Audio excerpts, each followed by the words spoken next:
Hello guys, welcome back to my YouTube channel. If you're a new subscriber, you're welcome. If you're just new, like you're just coming into my YouTube channel for the first time, you're welcome. If you are a returning subscriber, thank you so much for the love and the support, for always tuning in. I'm so grateful. Thank you so much. I don't take it for granted, okay? So today we are going to be talking about the pressures of marriage. I know you'll be thinking, pressures in marriage again. I thought when you are still single, that's when they will pressurizing you to get married. Is there another pressure in marriage again? I know some people will be thinking of that. Anyways, yes, there are pressures in marriage, and I'm just going to mention just a few of them and just give an highlight of them, so that at least some people will be aware that even when you still get into the marriage, there are still pressures that you're still going to undergo and you have to overcome them. So one of them is in-laws. Yes, in-laws. There are some pressures one kind of used to have through the in-laws, either by some of the in-laws want to put out their opinions to you, even though they may come from a good aspect or a good place.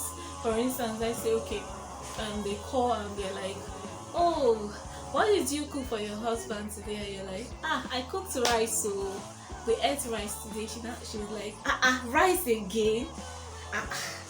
Are you not going to cook pounded yam or swallow? Maybe you're not the type of person that you're going to cook pounded yam, and they're not putting pressure on you to be cooking pounded yam every day. Not knowing every family, every home is different from the other home, and you don't even know what your husband likes. If he says he likes rice, and your mother-in-law is not saying rice every day, don't you have any other thing to cook apart of rice? You'll be like, as in, sometimes you will even be scared of picking your in-laws call, because you feel like sometimes you even like themselves, that we ate pounded yam just to make her happy, so that she will not start saying, you people ate spaghetti again, or you people ate rice today again, or you people ate indomie today. Anyway, that's one part of it. And also the in-laws, sometimes, not all in-laws per se, but there are some in-laws that also will start talking about children, like you have gotten married. There are some times that the couple just want to just spend some few months or a year before they start having children, and there are some that are even been trying, but they haven't gotten or have had any children at the moment. So society putting pressure on them. They're already having pressures, or they have pressures, mostly if they are been trying to conceive and they haven't. They already have internal pressures in them, and then you coming with your own pressure, putting pressure and pounding pressure or asking question. Or maybe you tell them that you're not feeling fine, then they will start thinking, hope say now good news, or hope say now good sickness. Trying to but any which way, that is one of the pressures that married women do undergo, mostly the newlyweds.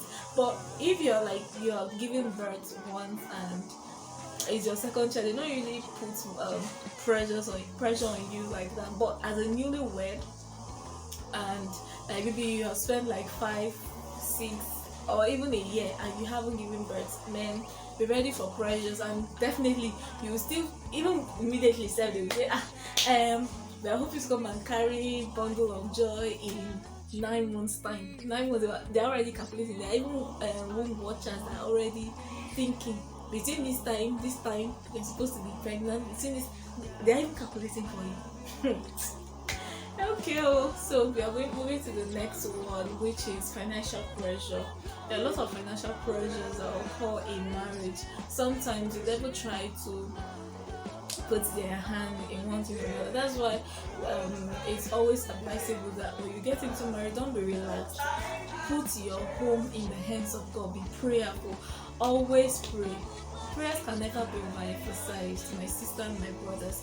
Always put God first in everything that you do.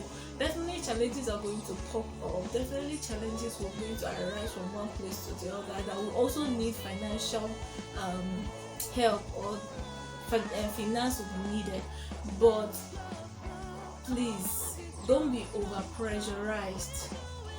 Do what you can and leave the rest to God. That is it. That is what I can say, because definitely I cannot. You can don't just zero your mind that pressures will not come, especially on the aspect of finances. If you have a good wife, maybe, and she works, and maybe she can assist in one way or the other. But I have actually even heard that some women don't even like assisting their husbands, especially when it comes to their finances, because they feel like their husband is the head of the family, so they have to take care of the home. I mean, to provide for the home. So his money is our money, but my money is my money, not our money. You get? Please, I would like you to please remove that thought from your mind.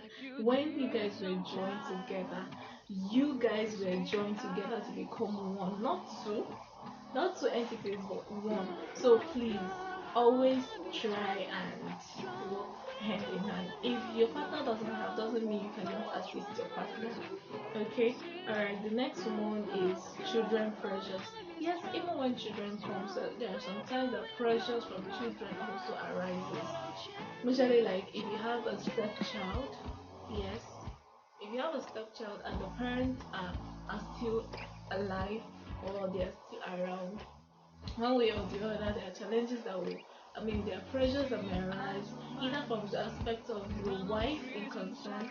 Let's say, okay, if the husband that has a son or a daughter, and then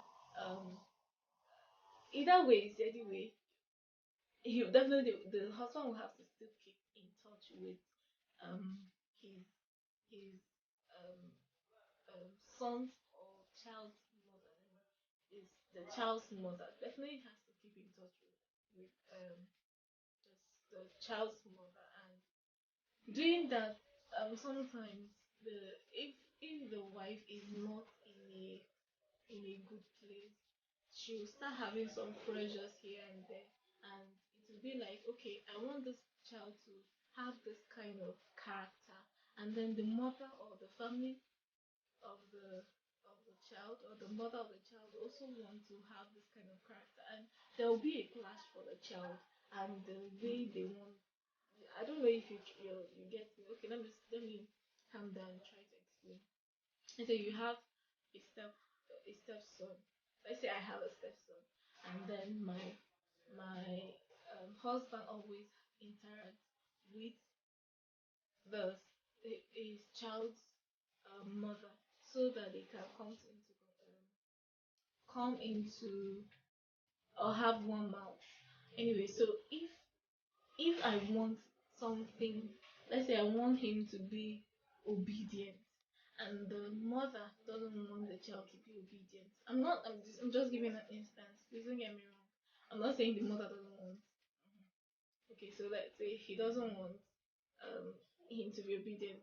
So you see, there will be like some kind of clash, some kind of clashes, and it will be the wife will be put under pressure, the family or the marriage will be put under pressure, a lot of friction here and there.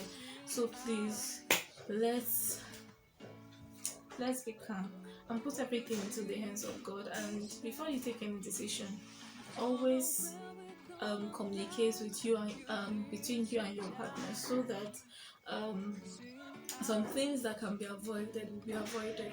Not issues that will arise and then you'll be thinking of how you're going to settle that case.